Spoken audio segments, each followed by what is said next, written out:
আসসালামু আলাইকুম। প্রিয় দর্শক, আজকে সকালে আমি একটা কন্টেন্ট করেছিলাম বেগম খালেদা জিয়ার মৃত্যুকে কেন্দ্র করে। এরপর ওনার আজকে সকাল ভোর 6টার সময় ওনার মৃত্যু হয়েছে। এরপর 12 ঘন্টারও বেশি সময় পার হয়ে গেছে।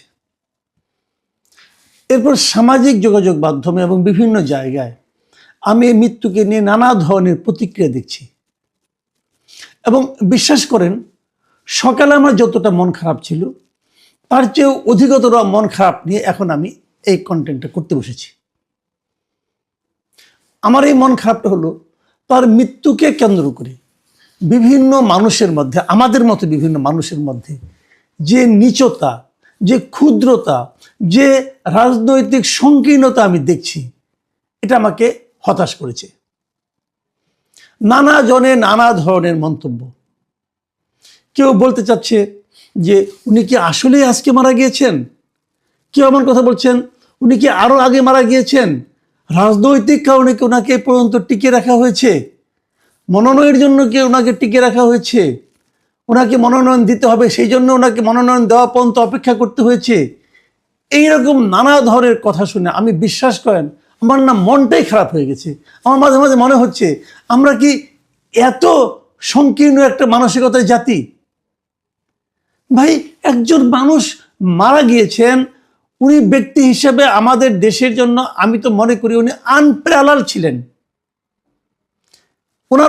ওনার জীবনের উত্থানটা আপনি দেখেন, ওনার জীবনের স্ট্রাগলটা আপনি দেখেন, ওনার জীবনে এই দেশের মানুষের জন্য উনি কি করেছেন সেটা আপনি দেখেন। ভাবুন, একটা মানুষের উপর দিয়ে কি গিয়েছে, কতটা পেইন ওনাকে সহ্য করতে হয়েছে, তারপরেও উনি কি সুদৃঢ়ভাবে, অনড়ভাবে ওনার আদর্শের কাছে, ওনার চিন্তার কাছে উনি কিন্তু কোনো ধরনের আপোষ করেননি। মানুষটাকে সেভাবে দেখেন আপনারা। বাকিগুলো কেন, এই আলোচনাগুলো করে কেন আপনারা কি বলতে যাচ্ছেন? মানুষকে বিতর্কিত করার মাধ্যমে, মানুষের চিন্তা নিয়ে নানা ধরনের এই ধরনের আলোচনার মাধ্যমে আমরা আপনারা কি অর্জন করতে চাই, এই বিষয়টা না আমার কাছে ক্লিয়ার না।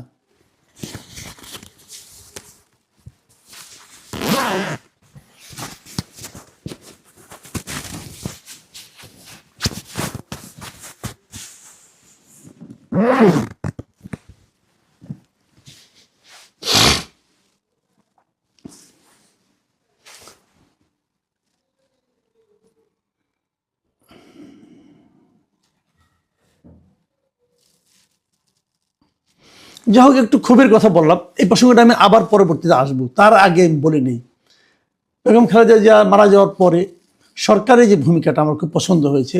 প্রধান উপদেষ্টা নিজে বক্তব্য দিয়েছেন, প্রধান উপদেষ্টা জানিয়েছেন যে উনি দেশে 3 দিনের জাতীয় শোক ঘোষণা করেছেন এবং 1 দিন জাতীয় ছুটি ঘোষণা করেছেন, এবং এগুলো আমার কাছে খুবই প্রয়োজনীয় মনে হয়েছে। দেশের একজন গুরুত্বপূর্ণ ব্যক্তির মৃত্যুতে এ ধরনের আনুষ্ঠানিকতা এবং সিদ্ধান্ত আমি মনে করি নেওয়া উচিত।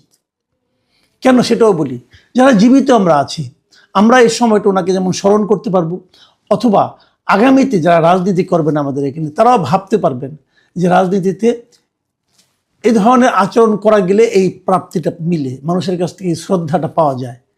কাজে আমি মনে করি জাতীয় জীবনে এই সমস্ত উদাহরণ তৈরির প্রয়োজন আছে। দেখুন, সারা দুনিয়াতে কিন্তু এর যে প্রভাবটা পড়েছে, সেই প্রভাবটাকে ভাবুন তো। পাকিস্তানের পররাষ্ট্রমন্ত্রী আসতেছেন, এখন বলবেন এই দেশ পাকিস্তান হয়ে গেছে, অথবা এটা তো আবার আমরা 74-71 আগের অবস্থায় ফিরে যাচ্ছি। মানে সবকিছুর মধ্যে রাজনীতি খোঁজার কোনো দরকার নাই। ভাবেন তো, ভারতীয় পররাষ্ট্রমন্ত্রী তো আসতেছেন, তাহলে এখন আবার কি হলো? নাকি এখন তাকে ফেরানোর জন্য আমাদের মিছিল করতে হবে? এরা যে আসতেছেন, এটা হলো একটা পারস্পরিক সৌহার্দ্যের পরিচয়, এবং দেখানো, বোঝানো, মানুষের প্রতি মানুষের ফিলিংসটাকে প্রকাশ করা, এবং এ থেকে এটা বোঝা যাচ্ছে আমরা কাউকে শত্রু রাষ্ট্র বানাইনি, সবাই আমাদের মিত্র, এবং তারা একটা উপলক্ষ করে আসতেছেন। এটা তো হয় না বলেন? ধরেন আপনার পাশের বাড়িতে, তার সঙ্গে আপনি দীর্ঘদিন ধরে বিরোধ চলছে, সেই বাড়ির একজন মুরব্বী যদি মারা যান, সবাই আমরা যাই না জানাজা অংশ নিতে? সবাইকে আমরা যাই না সেই বাড়িতে যারা শোক সন্তপ্ত পরিবার আছে তাদেরকে সমবেদনা জানাতে? যাই তো। দেখুন, যারা বলছেন যে এটাকে নির্বাচনে রাজনীতিকে কাজে লাগানোর জন্য এই কাজটা করা হয়েছে, তাদের কাছে আমি একটা কথা বলি, কি হলো, ধরা যাক খালেদা জিয়া, আমি নিজেও বলেছিলাম যে খালেদা জিয়াকে দিয়ে কালকে 3টে মনোনয়নপত্রে টিপসই দিয়ে জমা দেওয়াটা আমার কাছে পছন্দ হয় না, এটা আমি বলেছিলাম। কিন্তু তার মানে কি এই যে এই জন্যই তাকে বাঁচিয়ে রাখা হয়েছিল? বিষয়টা এইভাবে দেখবেন না। আমি যেটা পছন্দ করিনি সেটা হলো একটা বিষয়, যে উনি তো আসলে নির্বাচনে অংশ নিতে পারবেন না, উনি প্রচারণায় থাকতে পারবেন না, বিজয়ী হলেও উনি এটা করতে পারবেন না। অতএব কি দরকার ছিল? ওই জায়গাটুকুকে আমার রাজনীতি মনে হয়েছিল। কিন্তু ওইটুকু করার জন্য ওনাকে বাঁচিয়ে রাখা হয়েছে, মনোনয়নপত্র দাখিলের পরের দিন তাকে মেরে ফেলতে হবে, এই ধরনের সন্দেহ যারা করছেন তাদের কাছে আমার একটা প্রশ্ন, ভাই মনোনয়নপত্র দাখিল করেছেন বটে, কিন্তু ওনার মৃত্যুর কারণে কিন্তু একটা জায়গায় নির্বাচন স্থগিত হবে না। নির্বাচন স্থগিত হওয়ার যে নিয়ম, সেই নিয়মটা হচ্ছে বৈধ কোনো প্রার্থী যখন নির্বাচনী ইলেকশন কমিশন প্রার্থী হিসেবে তাকে বৈধ ঘোষণা করার পর যদি কোনো বৈধ প্রার্থী মারা যান, তখন ওই আসনে নির্বাচনটা স্থগিত হয়ে যায়। তো উনি তো বৈধ প্রার্থী এখনো হন না। যারা নির্বাচনে মনোনয়ন জমা দিয়েছেন, ইলেকশন কমিশন তো এখন পর্যন্ত কাউকে বৈধ কিংবা অবৈধ হিসেবে কাউকে ঘোষণা করেনি, তার আগে উনি মারা গিয়েছেন। কাজে এই নির্বাচন স্থগিত হবে না, এবং এই প্রত্যেকটা জায়গায় বিএনপির একজন করে বিকল্প প্রার্থী আছে, তো হয়ে যাবে, কোনো সমস্যা তো নাই। কাজে ওই কারণে এই পর্যন্ত দেরি করা হয়েছে, এই সমস্ত থিওরি যারা দেন এ ঠিক করেন না। এখন হয়তো অনেকে বলবেন না, উনি আরো আগে মারা গিয়েছিলেন, ওনাকে বাঁচিয়ে রাখতে হয়েছে। দেখেন, আমি এক্ষেত্রে আমার নিজের একটা ছোট্ট, আমার নিজের ব্যক্তিগত একটা অভিজ্ঞতার কথা বলি। দর্শকরা প্লিজ এটাকে আপনি ভাববেন না যে আমি আমার এই সুযোগে আমার কথা বলে দিচ্ছি, বাট আমার নিজের ব্যক্তিগত অভিজ্ঞতা। আমার মা মারা গিয়েছেন 2020 সালের 11ই জানুয়ারি।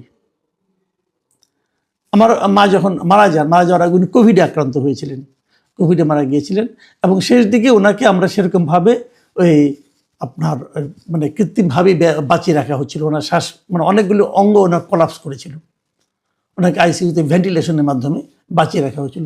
ডাক্তাররা বললেন যে ওনাদের মেডিকেল সায়েন্স অনুযায়ী ওনারা কোনো আশা দেখেন না, কিন্তু মিরাকল হতেই পারে, আল্লাহ যদি চায় হবে, এটা তো আল্লাহর ইচ্ছা, জীবন মরণ তো মানুষের হাতে না, কাজে অনেক কিছুই হতে পারে। তবে মেডিকেল সায়েন্স অনুযায়ী ওনারা কোনো আশা দেখছেন না। যেদিন ওনারা বললেন, তারপরেও চার দিন কিন্তু উনি ছিলেন, আমরা ওইভাবে দেখেছিলাম ওনাকে। এবং আমি নিজেও আমার যুক্তি দিয়ে, আমি অনেক ডাক্তারের সঙ্গে আলাপ করেছি, তারাও বলেছিলেন আপনি যদি 4 দিন রাখেন, ওনারা কোনো সায়েন্স অনুযায়ী কোনো চান্স ওনার নাই। আসলে আমরা অপেক্ষা করছিলাম আমার বোনের জন্য। আমার বোন তখন অস্ট্রেলিয়া থাকতেন, আমার বোন বললো যে আমি আসতেছি। ওনার অস্ট্রেলিয়া থেকে উনি তখনই যত তাড়াতাড়ি সম্ভব রওনা হয়েছেন, এবং উনি এসেছেন। উনি এসে দেখে বললেন যে তোরা আম্মাকে কেন কষ্ট দিচ্ছিস কেন? তো আমরা আম্মাকে কষ্ট না দেওয়ার সিদ্ধান্ত নিলাম, এবং 10 তারিখ দিবাগত রাতে ওনার ভেন্টিলেশন খুলে নেওয়া হয় এবং উনি মারা যান। এখন বলেন, এই ভেন্টিলেশন যদি আমরা আরো 3 দিন আগে খুলে নিতাম, তাহলে হয়তো ওনার মৃত্যু দিবস আমরা মনে করতাম যে 9 জানুয়ারি অথবা 10 জানুয়ারি, এটা হলো 11 জানুয়ারি। বিষয়টা খেয়াল করুন, এখানে কি কোনো অন্য কিছু আছে? এটাই তো স্বাভাবিক প্রক্রিয়া, তাই নয় কি? তো যদি সেটা আমার মায়ের জন্য স্বাভাবিক প্রক্রিয়া হয়, একজন অরাজনৈতিক ব্যক্তির জন্য, তাহলে তারেক রহমান তার মায়ের জন্য এটা স্বাভাবিক প্রক্রিয়া হবে না কেন?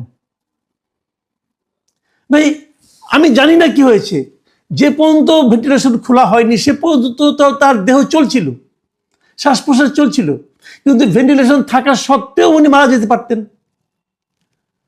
এখন ডাক্তাররা যখন ঘোষণা করবেন যে ওনাদের সমস্ত চেষ্টা শেষ, সেইটাই হলো ওনার মৃত্যুর কারণ, ওনারা যেটা বলবে সেটা। আমি আপনি ভেতরে ছিলাম না ভাই, এটা নিয়ে কেন আমরা তেনা পেঁচাচ্ছি? এই যে তেনা পেঁচানোটা না, এটা বোধহয় আমাদের মজ্জাগত স্বভাবে পরিণত হয়েছে। আমরা খালেদা জিয়ার জন্য আল্লাহর কাছে দোয়া করব, খালেদা জিয়ার যে আদর্শ, সে আদর্শ তার সন্তান বাস্তবায়িত করবেন এবং আরো সামনের দিকে এগিয়ে নিয়ে যাবেন। আমরা